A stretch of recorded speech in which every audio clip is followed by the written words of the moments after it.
While terminal operators and other stakeholders have been viewed as culpable in causing this untold hardship on Lagosians, they have also continued to claim innocence. It's true that we have trucks, petrol tankers, that ply the routes and pick products from our depots in Apapa, but we are not the cause of the traffic jam.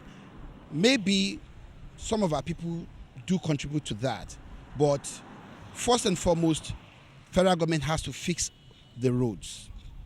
Apapa route to the port, the road is bad.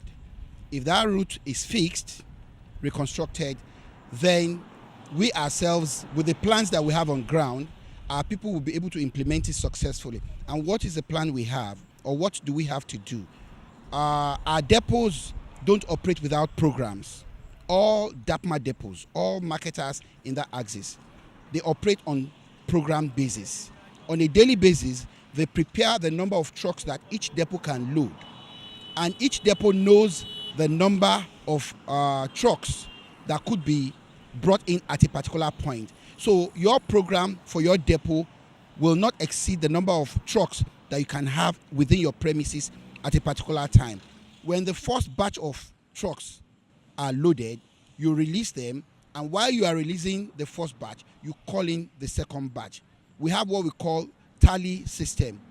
These tallies are attached to the program, and they are distributed to the truck drivers, and they are not allowed to come into the depot premises except they are permitted by road safety, LASMA, police, the Navy, the task force generally that are operating with us.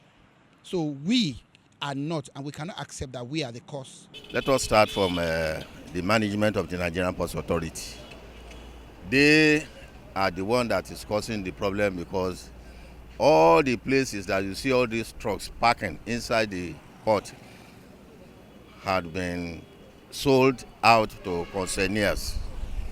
So before, even when I entered this port about 37 years ago, there was a space in the port here, namely Park A, B, C, D, and E, where trucks can park when they got it done.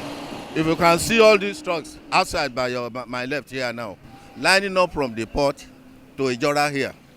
So there is no chance for them to park when they enter the port. We are collaborating with police and everybody to make sure that the trucks accessing the port are on one lane, so that those who don't have business with going to the port will pass, or those going to their offices that are not queuing up to go into the port for loading or discharging get to their office. Because that one is consequential too. Perhaps those you are not going to allow get to the office are those that will attend to the movement of such logistics. So we want to make sure that everybody who is a through traffic gets to his office, his or her office. MP is collaborating with the terminal operators to ensure that they embark on effective call-up system. What I mean by call-up system, if you are not to load, you shouldn't leave the bay or wherever you are to come and get crashed in our, in front of the port. No. So when you are called, you come. These are short-term measures. The high vehicular movement tend to erode the roads easily, which caused question the quality of materials used during construction. This, some of the stakeholders here believe, is a contributory factor to the gridlock.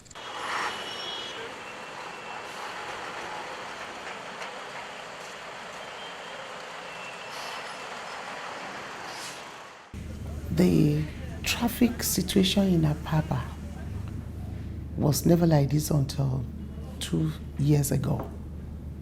And it's quite obvious the cause of the traffic. It's basically, number one, the dilapidating state of our roads.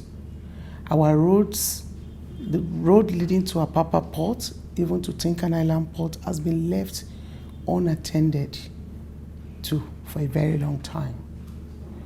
And unfortunately, Apapa and Tinkan Island is the center of activities, particularly, as regards the economy of Nigeria. When the economy of Nigeria is good, it's reflected in the activities in the port. And So you have so much activities around this area. But unfortunately, little is been done about, attending to the roads, fixing the roads leading both to Tinkan Island Port and Apapa Port.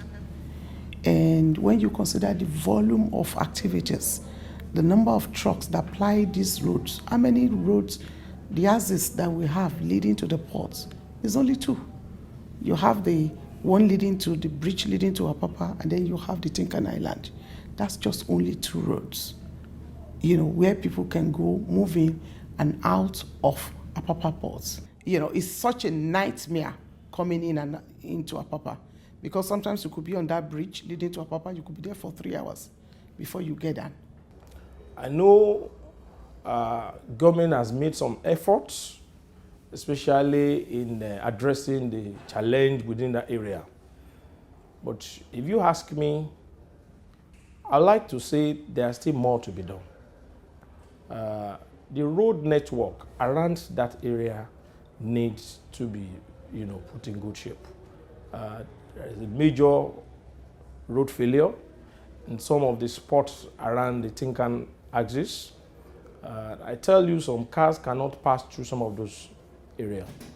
And when you imagine trucks, heavy laden trucks, containerized, a number of times they will fall down. And that's the issue that we find there. While commerce and other economic activities are at a standstill, the health and financial implication of having Lagosians face this monster of a gridlock daily cannot be underestimated.